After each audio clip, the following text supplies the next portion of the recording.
کیا آپ نے کبھی سوچا ہے کہ اگر جدید سائنسدانوں کے پاس وہی علم ہوتا جو صدیوں پہلے مسلمان سائنسدانوں نے دریافت کیا تھا تو دنیا کیسی ہوتی؟ مگر ٹھہریے، وہ علم آخر گیا کہاں؟ وہ ایجادات، وہ فارمولے، وہ دریافتیں، سب کے سب غائب۔ کیا یہ سب محض اتفاق تھا یا جان بوجھ کر انہیں مٹا دیا گیا؟ ذرا سوچیں، ایک شخص جو صدیوں پہلے خلا کے راز جانتا تھا، اس کا نام تک باقی نہیں رہا۔ ایک دماغ جس نے جدید میڈیکل سائنس کی بنیاد رکھی مگر آج کوئی اسے یاد نہیں کرتا۔ ذرا تصور کریں، یہ وہ دور ہے جب یورپ تاریکی میں ڈوبا ہوا تھا مگر مشرق میں مسلم دنیا میں علم کا ایسا سورج چمک رہا تھا جو ہر طرف روشنی بکھیر رہا تھا۔ بغداد، قرطبہ، دمشق یہ صرف شہر نہیں بلکہ علم و حکمت کے قلعے تھے جہاں سائنسدانوں، فلسفیوں اور ماہرین فلکیات کی محفلیں جمی رہتی تھیں۔ ابن الہیثم، جابر بن حیان، الرازی، ابن سینا، یہ وہ نام تھے جو علم کی دنیا میں انقلاب برپا کر رہے تھے، مگر پھر اچانک سب ختم ہو گیا۔ 1258 میں ہلاکو خان کے لشکر نے بغداد میں ہزاروں کتابیں، صدیوں کی تحقیق سب دریا میں بہا دیں۔ کہا جاتا ہے کہ حملے کے بعد کئی دنوں تک دریائے دجلہ کا پانی سیاہ رہا۔ یہ کہانی صرف بغداد تک محدود نہیں تھی، اندلس میں قرطبہ اور غرناطہ کی لائبریریاں بھی جلا دی گئیں۔ جب اسپین میں مسلمانوں کی حکمرانی ختم ہوئی تو ہزاروں کتابیں نظر آتش کر دی گئیں اور کئی سائنسدان یا تو مار دیے گئے یا ہمیشہ کے لیے خاموش کر دیے گئے، اور سب سے پر اسرار بات، کئی سائنسی ایجادات جو مسلمان سائنسدانوں نے ایجاد کی تھیں، صدیوں بعد وہ یورپ میں دوبارہ دریافت ہوئیں۔ مسلمان سائنسدانوں کے نظریات، ایجادات اور دریافتیں چوری کی گئیں۔ البیرونی نے زمین کی کشش اور گردش پر تحقیق کی تھی مگر یہ تصور بعد میں نیوٹن کے نام سے منسوب کر دیا گیا۔ ابن الہیثم کی آپٹکس کی تحقیق کو بعد میں راجر بیکن اور جوہانس کیپلر کے نام سے منسوب کر دیا گیا۔ جابر بن حیان کو فادر آف کیمسٹری کہا جاتا ہے لیکن مغرب میں رابرٹ بوئل اور البرٹ میگنس کے نام سے منسوب کر دیا گیا۔ الرازی نے چیچک اور خسرہ کی تشخیص، الکلی کا تصور اور جراثیم کے خلاف ادویات پر کام کیا۔ مغرب میں پاراسلیسس کو الکلی کا موجد کہا گیا جبکہ لوئس پاسچر کو جراثیم کے خلاف ویکسین بنانے کا کریڈٹ ملا، حالانکہ یہ تحقیق الرازی نے کی تھی۔ ابن سینا کی طب پر تحقیق کو ولیم ہاروی کے نام سے منسوب کر دیا گیا۔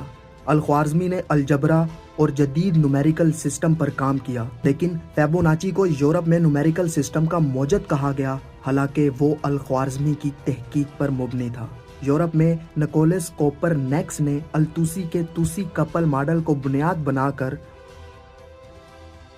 ہیلیو سینٹرک ماڈل کی تشکیل کی لیکن التوسی کا ذکر تک نہیں کیا گیا۔ ابن نفیس نے پھیپھڑوں میں خون کی گردش، پلمونری سرکولیشن کا نظریہ دیا جبکہ بعد میں 17ویں صدی میں ولیم ہاروے کو اس نظریے کا موجد کہا گیا، جبکہ ابن نفیس نے یہ 400 سال پہلے دریافت کر لیا تھا۔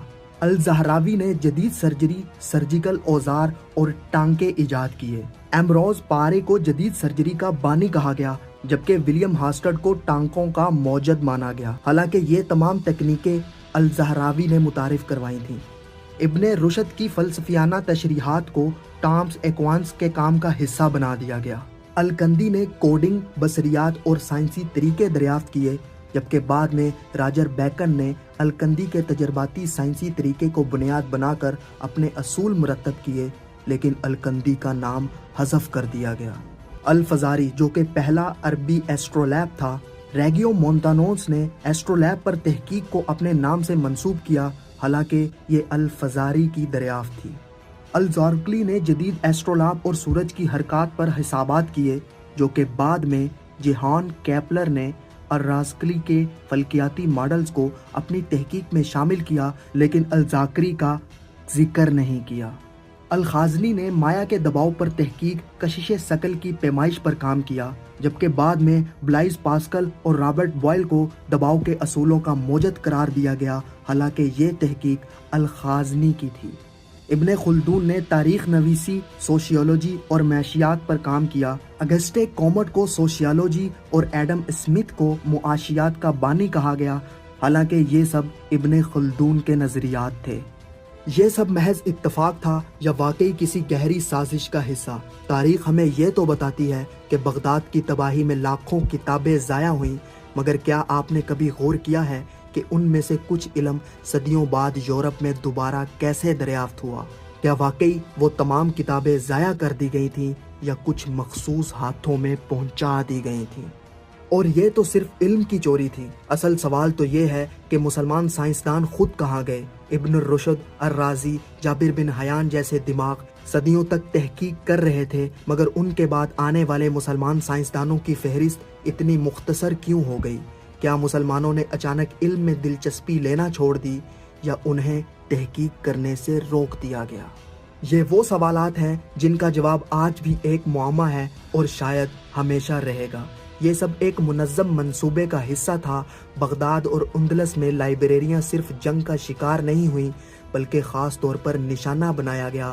کیا واقعی علم ضائع ہوا تھا یا خفیہ طور پر یورپ منتقل کر دیا گیا تھا؟ کچھ مورخین کہتے ہیں کہ مسلم دنیا میں ایسے گروہ موجود تھے جو سائنس کو خطرہ سمجھتے تھے۔ کیا کچھ طاقتوں نے جان بوجھ کر مسلمان سائنسدانوں کو خاموش کیا؟ سوال تو بہت ہیں مگر جوابات آج بھی دھند میں گم ہیں۔ تو آخر حقیقت کیا ہے؟ کیا یہ سب صرف جنگ اور تاریخ کا ایک عام سا حصہ تھا یا واقعی ایک منظم منصوبہ؟ کیا مسلمان سائنسدانوں کے ساتھ ناانصافی ہوئی یا پھر علم کا زوال کسی قدرتی عمل کا نتیجہ تھا؟ آپ کے خیال میں سچ کیا ہے؟ اپنی رائے کومنٹس میں ضرور دیں اور میری یہ ویڈیو آپ سیو کر لیں اور اپنے آنے والی نسلوں کو ضرور بتانا کہ سائنس کی اتنی ترقی دراصل مسلمانوں کی ہی مرہون منت ہے۔